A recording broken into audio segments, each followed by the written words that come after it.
ఇదే కదా నీ కథ ముగింపులేనిదై సదా సాగదా ఇదే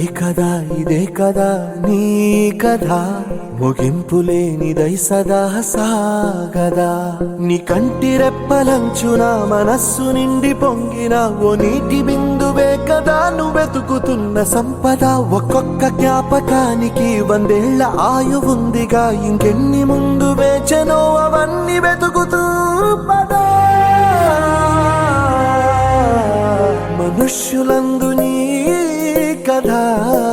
మహర్షిలాగా సాగదా మనుష్యులందు నీ కథ